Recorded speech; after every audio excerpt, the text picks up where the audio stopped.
algunos breves comentarios. Por ejemplo, reafirmar que lo que sucede en Venezuela, como lo dijeron los dos camaradas y lo reafirmamos nosotros, acompañamos en eso, es una profunda crisis del sistema capitalista de producción. O sea, en Venezuela no está en crisis el socialismo, que es el otro, el otro tema que se ha intentado instalar como pensamiento colectivo, porque no puede estar en crisis lo que no existe. Entonces, si en Venezuela no hay socialismo, no puede estar en crisis el socialismo. Entonces, esa es la primera. En este nuevo intercambio es un elemento que queremos incorporar, porque se trata de precisar y caracterizar, como se ha dicho y como hemos dicho, el momento que estamos transitando. Entonces, el momento que estamos transitando es de profunda crisis del modo de producción capitalista. Nosotros decimos, le ponemos un adjetivo dependiente, y su modelo de acumulación rentista. Su modelo de acumulación rentista. Nosotros no hablamos de capitalismo dependiente y rentista, sino modelo de acumulación rentista. ¿Por qué? Porque la renta puede haber otro modelo de acumulación de la renta, en interés del país, en interés de los seres humanos, no en interés del capital. Entonces, crisis del sistema capitalista dependiente y su modelo de acumulación rentístico. Así es que nosotros caracterizamos lo que sucede en Venezuela. Y eso, como dijo alguien, no recuerdo quién fue, no sé si fue el capitán era. No sé si fue el capitán. Eso ha sido una continuidad. Desde los tiempos de lo que aquí se ha dado a llamar la Cuarta República, nosotros en general no utilizamos ese término. Nosotros hablamos del modelo liberal burgués, que ha tenido una continuidad en lo fundamental durante todos estos años. Durante todo el proceso bolivariano, con Chávez y con Maduro. Porque aquí no se ha producido un cambio en el modo de producción en Venezuela. Esa es una de las actividades que se ha dado. Porque otro de los problemas que nosotros tendríamos que señalar es cuál ha sido la concepción del abordaje de la transformación de la sociedad venezolana. Y hay que autocríticamente recoger de ese análisis que se consideró que a partir de las leyes se podían producir los cambios, se generaban los cambios en la superestructura, y esos cambios en la superestructura construían de alguna manera las condiciones para la transformación social del país. Entonces, y ese otro concepto entonces era transformar la sociedad venezolana en el marco del capitalismo. Para nosotros es una concepción, independientemente de lo que pensemos, una concepción reformista. Ahora, nosotros no estamos en contra de todas las reformas, por si acaso, porque hay reformas que sirven para que avancemos en los procesos de acumulación para transformaciones superiores, por si acaso. Entonces, pero hay procesos de reforma que al no apuntar en la dirección de la transformación, lo que hace es reproducir todo el proceso de metabolismo del capitalismo. Entonces, esos son elementos que hay que considerar. Para nosotros, un elemento fundamental es ese. No se produjo cambio en el modo de producción venezolano, y en los tiempos de Chávez y en los tiempos de Maduro. Menos en los tiempos de Maduro. Bueno, el tiempo de Maduro no había un retroceso extraordinario de lo que se había logrado avanzar en cuanto a conquistas políticas, sociales y materiales, e incluso institucionales. Aquí hay hechos de todo tipo, no nos vamos a poner a narrar ninguno en particular. Entonces, eso es una reflexión que queremos dejar aquí marcada. porque es uno de los ejes que levanta el gobierno, que levanta la dirección del PSUV, y para nosotros tiene un objetivo, tampoco es inocente, para nosotros es una manera de desprestigiar el proyecto socialista. Porque si yo digo que esto es socialismo y esto no me gusta, ¿cuál es la otra opción? ¿Cuál es la otra opción? El capitalismo. Así pues.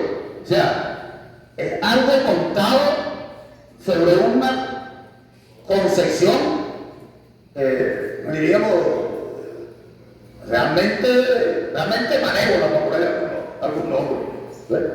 Y es desacreditar el proyecto estratégico de la humanidad, ¿sí?, que es la construcción de la sociedad socialista. Entonces, esos elementos es importante que consideramos nosotros en el Partido Comunista tenerlo en crisis, en cuenta, perdón.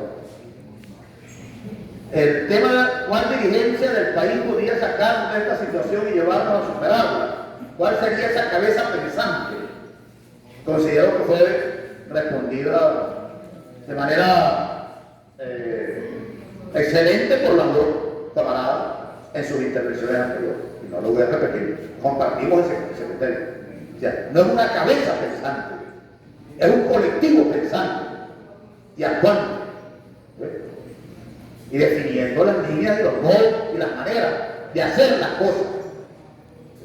Entonces, no voy a entrar más en ese detalle, que no es un detalle, en ese aspecto, buscando el término detalle, que es fundamental, porque en la medida que sigamos pensando que es una cabeza, una persona, obviamente el papel de cada una y cada uno de nosotros se minimiza.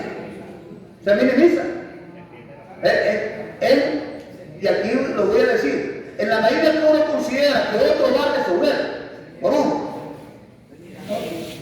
dejó de actuar. Y esto tiene que ver con muchas cosas. Esto tiene que ver con la persona y tiene que ver con otra cosa. Y lo voy a decir a título de reflexión sin cuestionar eso. Tiene que ver con pensar que alguien por encima de nosotras y nosotros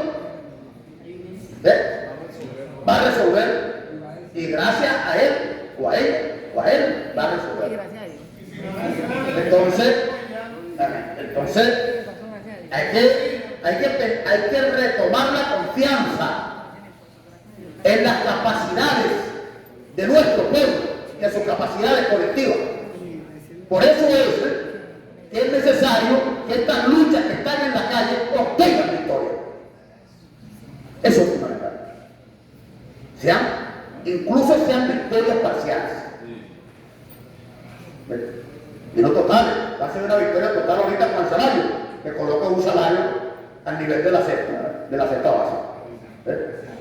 Pero aún no llegando a eso, y lo dijeron de otra manera Oli y María Alejandra, el tema del salario, que algunos camaradas solamente lo ven en el terreno reivindicativo, es un tema fundamentalmente político, porque la política actual del gobierno, su política monetarista al servicio del capital, y ofrecer unas condiciones para la reproducción del capital, donde la fuerza de trabajo, que es la que produce la riqueza, sea casi esclava, romper esa política con el aumento general de salarios y pensiones indexados a la canasta básica, alcanzar esa conquista que parece reivindicativa, es una derrota a la política del gobierno.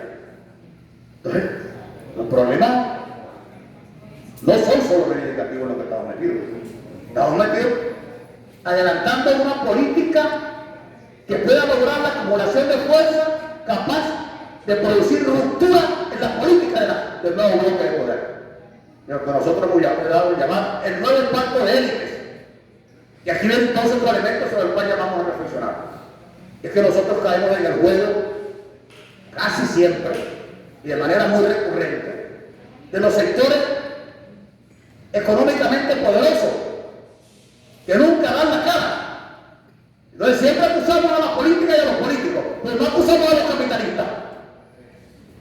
No acusamos a la burguesía, que son los que determinan la política, y los políticos que actúan en interés de ellos son sus instrumentos.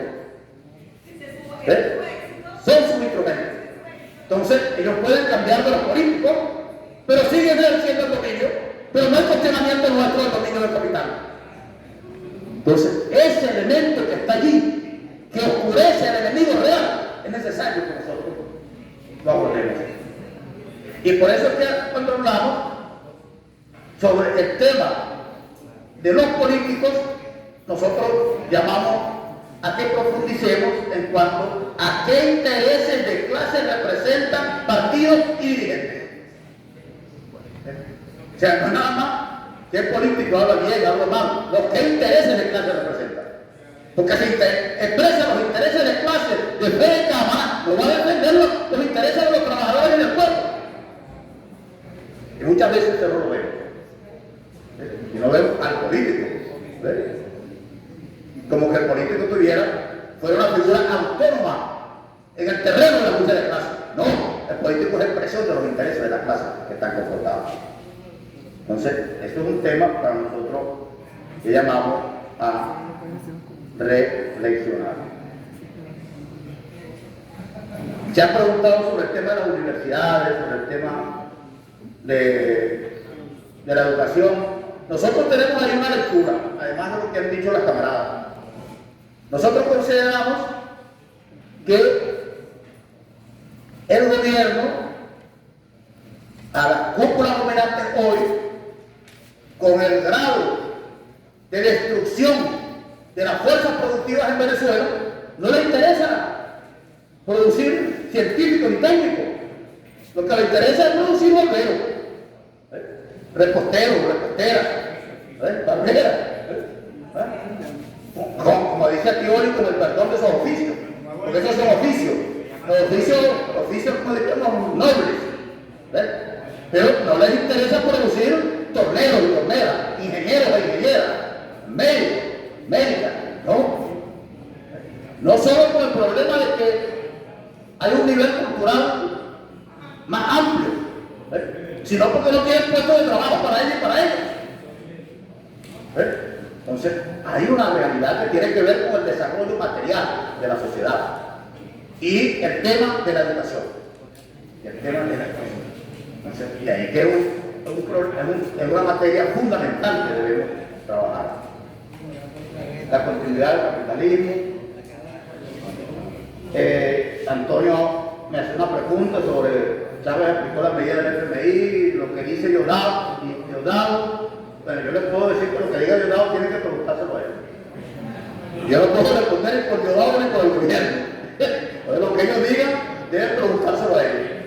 Nosotros tenemos una postura de confrontación abierta con el gobierno.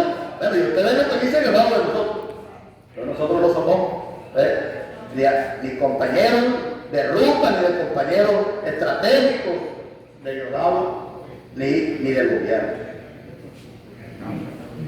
¿Qué hacer cuando la izquierda está tan desunida? Aquí también lo han dicho las camaradas María Alejandra Díaz y Olivillano.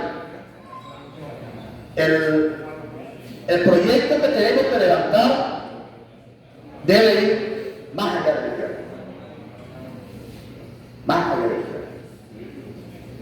Y más allá de la izquierda, por si acaso, no significa ni la plataforma democrática ni la alternativa democrática. No significa ni la derecha intervencionista que han estado llamando a intervenir en este país, ni significa la derecha o la oposición colaboracionista que está sentada en la Asamblea Nacional votando por el gobierno todo lo que presenta el gobierno. Significa el pueblo. Porque sabemos que una gran mayoría del pueblo venezolano no quiere nada ni con unos, ni con unas, ni con otras, ni con otros. Entonces hay que construir un referente y una nueva esperanza para esa nueva mayoría que debemos avanzar juntos a la construcción de este país. Sí, la Constitución es un referente. Ahora, es necesario ver hasta dónde se puede avanzar más allá. ¿Y en qué sentido se puede avanzar en ella? Toda la Constitución no perfecta. El hecho de que no la cumplan no significa que nosotros la echemos a un lado. El hecho de que no la cumplan es que significa que debemos levantarla como instrumento de lucha. Como hacemos con la ley orgánica del trabajo quienes estamos en los sindicatos. ¿Qué hacemos con los artículos de la ley orgánica del trabajo cuando no lo cumple el patrón o la patrona? ¿Lo echamos a un lado? No, lo levantamos, los utilizamos como instrumento para nuestro reclamo. Entonces la Constitución es, y en eso podría hablar María Alejandra Díaz de manera amplia y extensa, hay una violación inmensa de la Constitución. En todos los aspectos hay una violación general de la Constitución. Entonces, eso podríamos considerarlo que es un referente de encuentro. Alguien podría decir mínimo, está bien, mínimo, pero que nos permita encontrarnos para construir esa amplia unidad del pueblo. Chávez llamó, no me puedo sentir bien si apoyo a algún equipo del PSUV y la banda de delincuentes que malgobiernan al país. La responsabilidad de base del PSUV. Aquí yo me atrevería a decir lo siguiente. O sea, el problema, ese tema no debemos tratarlo, pienso yo, estoy hablando de manera personal, desde una perspectiva de rechazo y una perspectiva punitiva de las cosas. Tú no estás conmigo hoy y tú, bueno, eres nada. No, eso es lo que hace el gobierno con nosotros. Eso no lo debemos hacer nosotras y nosotros con quienes hoy nos compartan nuestros planteamientos. Nuestra tarea es convencerles de lo correcto de nuestro planteamiento y no lanzarnos y dejarnos en los brazos de los sectores que están liquidando la soberanía de nuestro país, los derechos de nuestro país. Entonces, llamo a que no etiquetemos de antemano. Eso no significa que no nos caractericemos, no caractericemos, porque al caracterizarles que sabemos qué nos proponemos hacer para lograr que cambie. Pero no los etiquetemos y los dejemos allá. No, caractericémoslo y hagamos el esfuerzo por transformar su manera de pensar, porque su manera de pensar expresa su estado de conciencia. Y los estados de conciencia no son uniformes, ni surgen automáticamente por un discurso de algo, sino por un aprendizaje mucho más complejo. Mucho más complejo. Entonces quisiera aprovechar esa reflexión que dio un camarada en su planteamiento. Lo otro es, camarada, creo que de verdad hay que profundizar en el tema, ya no en lo estructural del modelo de producción, sino en la gestión de gobierno, en las políticas de gobierno entre Chávez y Nicolás. Ahí la compañera Oli Millán, desde mi perspectiva, y para mí, no sé para ustedes, me ha entregado un conjunto de aportes importante. Y opino que precisamente uno viene a este tipo de eventos, debe venir con una capacidad de escucharnos, y de que ese escucharnos nos permita el aprendizaje colectivo. Creo que es importante entonces que ese esfuerzo que ha hecho Bolivia lo podamos socializar más y nos sirva también en nuestras organizaciones, porque nos podría llevar a una reflexión mucho más profundamente autocrítica. Y eso es importante. Si lo hacemos sobre base del análisis y de la investigación objetiva, y no sobre la calificación subjetiva de la cosa. Entonces, hay algo que dijo un camarada, y que es importante tenerlo en cuenta, y es que entre la llegada de Nicolás Maduro en el 2013 y la aplicación de planes específicos de gobierno, transcurrieron no menos de 3 años y medio. Y ustedes lo recordarán, que se volvió casi una mamadera de gallo, que Nicolás Maduro anunciaba y luego anunciaba que no anunciaba. Y eso no fue tampoco una improvisación, eso fue una manera de dejar deteriorar la economía nacional a unos niveles tales que después pudiera justificar, como pasa entonces en las casas cuando uno queda sin nada de comer, que hay que vender la nevera porque si no lo comemos, que hay que vender la cocina porque si no lo comemos, que hay que vender los muebles porque si no lo comemos. Entonces, destruir la economía para poder luego justificar la política de entrega del país, de desnacionalización del país, de venta del país al capital nacional y internacional. Entonces, sí hay algunas cosas de diferencia importantes que debemos evaluar, independientemente de que haya un continuo importante también que es necesario tener en cuenta. Un camarada me decía, no es hora de buscar culpables, sino soluciones. Bueno, más que buscar culpables, lo que estamos es identificando procesos. ¿Y qué sucedió en ellos? Porque estudiando y analizando, obtenemos las enseñanzas para bien y para mal. Entonces, más que buscar culpables. Pero también hay responsables. Entonces, esos responsables hay que señalarlos. Porque no puede ser que hayan liquidado un proceso, bueno, y pasen de no se les señale de alguna manera. Entonces, no. El objetivo del que estamos buscando culpables es analizando y evaluando procesos para extraer las experiencias que nos sirvan para seguir avanzando y las experiencias que nos digan que no podemos seguirlo haciendo de tal o cual manera. Entre ellas el tema del autoritarismo.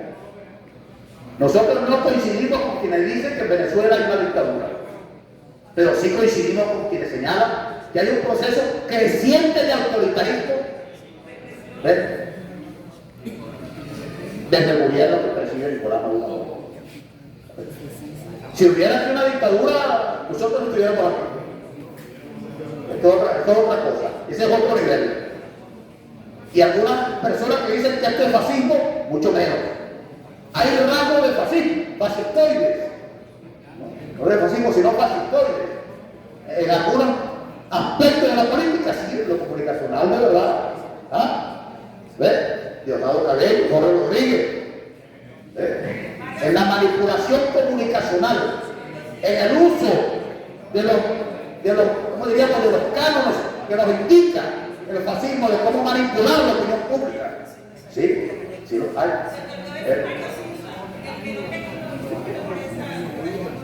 Y también decía un camarada que es la hora de los sindicatos. Yo diría un poco más allá, o nosotros diríamos un poco más allá. Es la hora de los sindicatos, sí, pero es la hora de los trabajadores, las trabajadoras y del movimiento popular y de todo el pueblo que esté dispuesto a rearticularse en la construcción de una nueva esperanza para este país.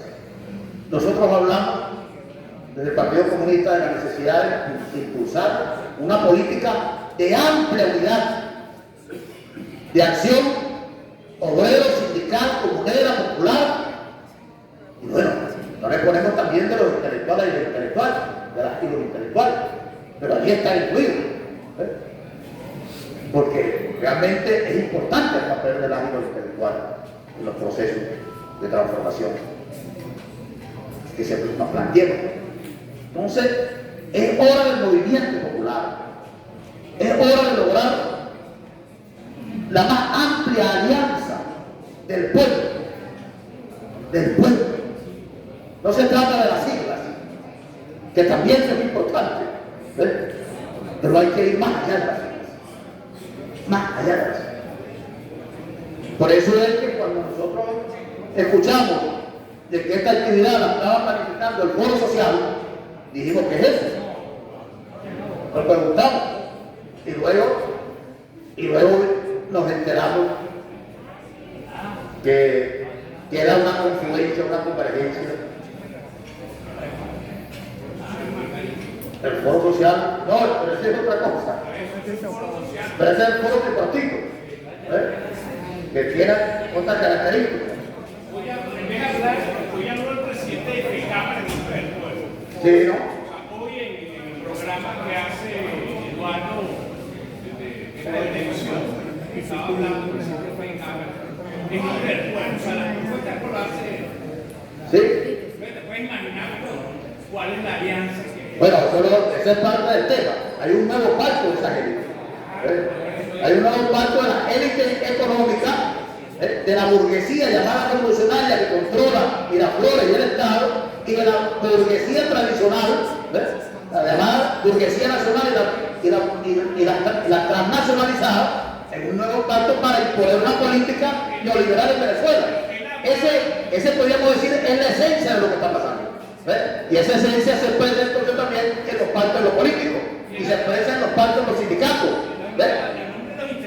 Claro.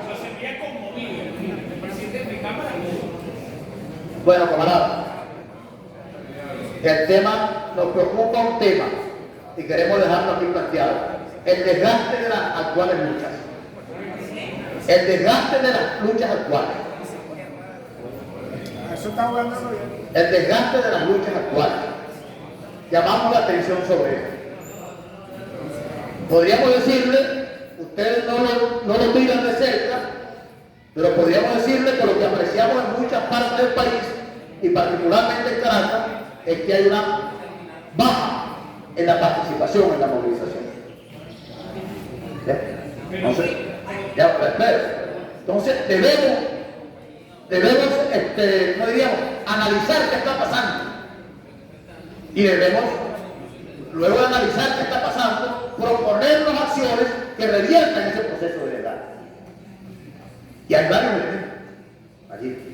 Uno tiene que ver con la ausencia de una dirección integradora del conjunto de fuerzas que participan en las luchas.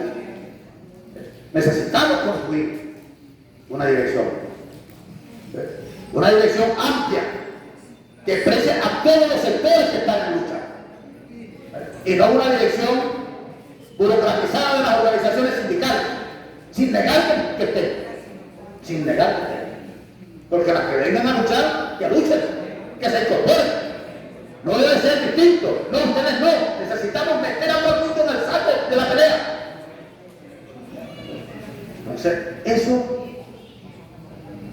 es fundamental, entender la importancia y ampliar el nivel de la participación para las luchas.